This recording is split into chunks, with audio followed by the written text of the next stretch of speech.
Anyways, here's a look at the match stats. Many would have predicted a win Did we just blame somebody missing a chance because he shaved his highlights? Is it? I think that's good.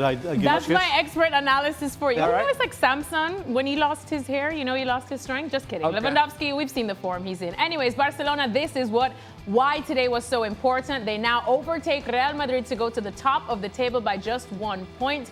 And Real Sociedad, you have to scroll all the way down to the bottom half of the standings to find them right there, still hovering over the relegation zone.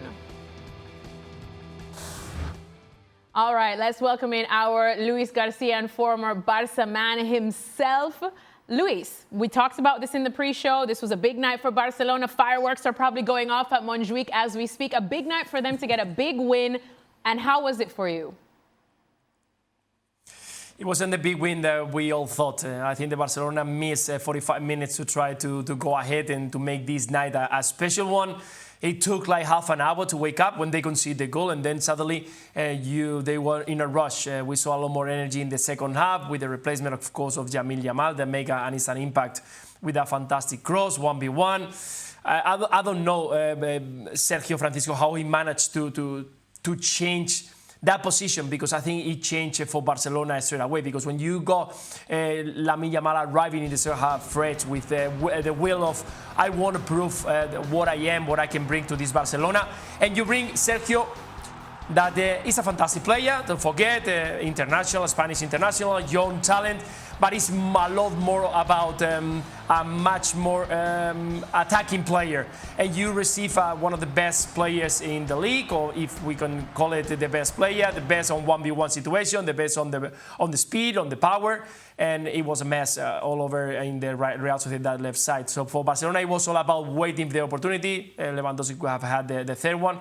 But I think that Barcelona played with fire tonight. If it was another team with a little bit more composure in the last third, we could have seen Barcelona drawing or even losing this game. So I hope there is a wake-up call for Barcelona. They managed to get the result once again today, by one goal.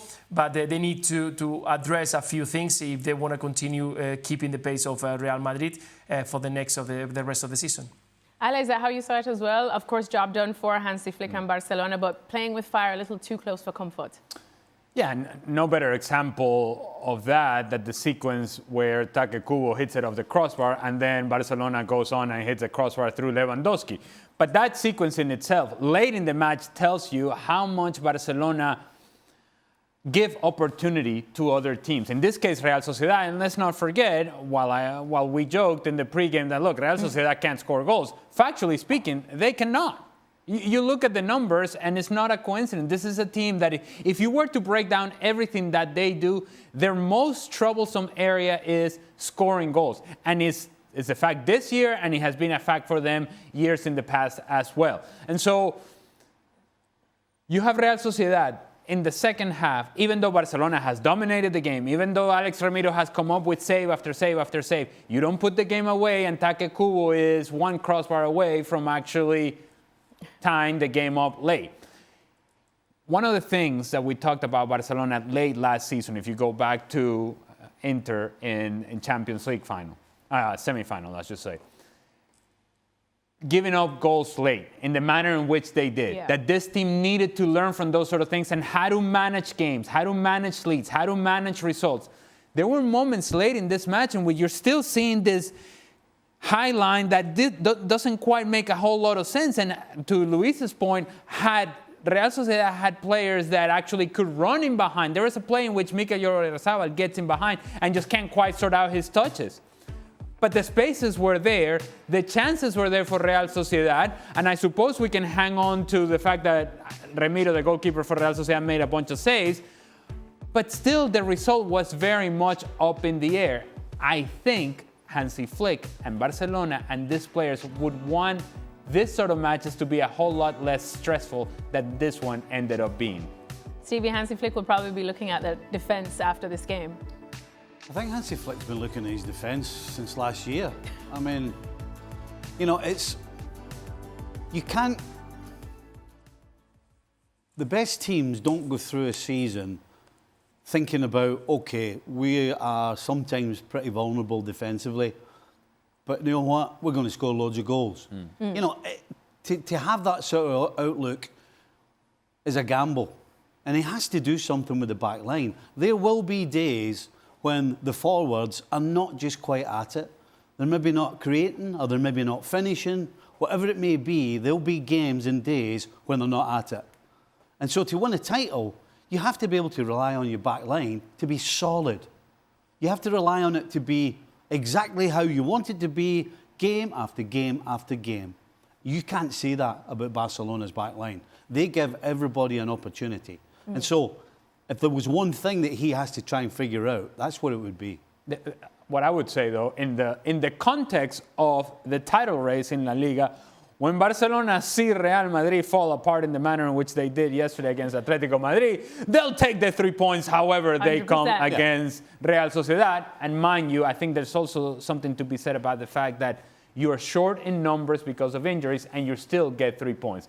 It wasn't the best from Barcelona, but it was effective and efficient enough. And again, in the context of the title race, yeah, you take 3 points however you can get them, especially when Real Madrid did what they did or didn't do yesterday against Atletico Madrid. Well, Luis, as Alex said, it wasn't the best from Barcelona, but they did get one of their best, if not the best player back in Lamine Yamal, and talk about an instant impact. It was like he never left. Yeah, it's like that. And this again, but you can see that he wasn't as fresh as we saw in other games. He wanted to make an impression straight away because as soon as he grabbed the ball, went to face Sergio Gomez and on 1v1 situation, and he beat him quite easily. But right after that, he controlled himself. He saw that the game, it wasn't about trying to keep it going. It was about passing. The pass to Dani Olmo and back to Lewandowski, we didn't talk much about it, but we are talking about a player that is left-footed.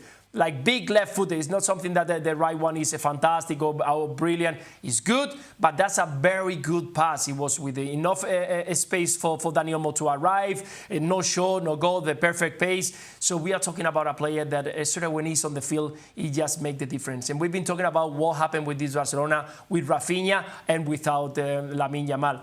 Rafinha gives you things, of course, runs, a lot of work. He's a threat sometimes. He likes to go in diagonal. But what Lamine Yamal gives you is a lot more because he attracts play. In the moment that he's on the ball, 2-3 players have to get closer to cover spaces. And then there are other ones that get free. Today we saw Pedri, we saw Lewandowski, we saw Dani Olmo receiving the ball right after Lamine Yamal have the ball. That's what he creates. And the moment that he's facing 1v1, you know there is trouble. Because right now, it's not only about stopping his left foot that is going a fantastic touch. It's about also the right one. The goal from Lewandowski come from a fantastic cross, and the second pass to Dani Olmo, and then finish it from Lewandowski come from a right pass. So it's a very difficult way of stopping a player like this, much more when he comes and he feels that he wants to show up. So fantastic once again, Lamine Yamal in the minutes that he's been on the field, and fantastic for Barcelona that is back for that very important game, the midweek against Paris Saint-Germain.